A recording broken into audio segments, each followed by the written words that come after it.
Station पर मिली एक बूढ़ी औरत से जो रो रही थी।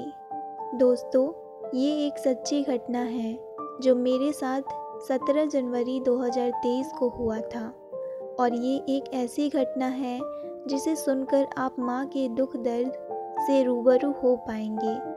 तो हुआ ये था कि एक दिन मैं अपने हॉस्टल से घर जा रही थी।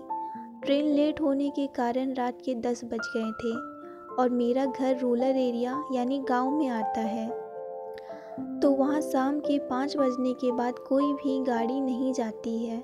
तो मैंने सोचा क्यों ना मैं यहीं स्टेशन पर ही रात गुजार लूँ, कल सुबह होते ही मैं अपने घर पर चली जाऊँगी। फिर मैंने अपने घर पर फ़ोन किया और बताई कि ट्रेन लेट होने के कारण मैं आज रात में स्टेशन पर ही रुक जाती हूँ, कल सुबह मैं घर आऊँगी, आप परेशान मत होना। मेरी माँ ने कहा, दीप्ति बेटा, तुम आराम से कल आना और कुछ खा लेना। इतना बात करके मैं स्टेशन के पास ही एक दुकान पर गई और वहाँ से 2 समोसे ली और खाने लगी। तभी मेरे पास एक बूढ़ी औरत आई और पैसे मांगने लगी। मेरे पास चेंज पैसे ना होने के कारण मैंने उन्हें मना कर दिया क्योंकि मेरे पास 200 रुपये थे। वो बूढ़ी औरत रोने लगी और बोली, बेटा 1-2 रुपये जो भी हो दे दो, बेटा तुम्हारा भला होगा। सुबह से कुछ भी नहीं खाई हूँ, मेरे बच्चे भी इंतज़ार कर रहे होंगे कि कल माँ आएगी तो खाना लेकर आएगी। ये सब बात सुनकर मेरी आंखों में आंसू आ गया।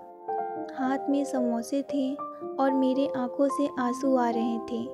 तभी उस बूढ़ी औरत ने मेरे आंसू पोंछे और बोली, कोई बात नहीं बेटा, तुम रो मत, मुझे पैसे नहीं चाहिए तुमसे, मैं किसी और से मांग लूँगी।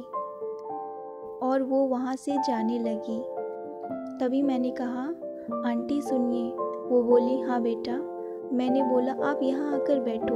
वो आई और मेरे पास बैठ गई। मैंने अपने समोसे उन्हें देते हुए कहा, को भूख लगी है ना, ये लो आप खा लो।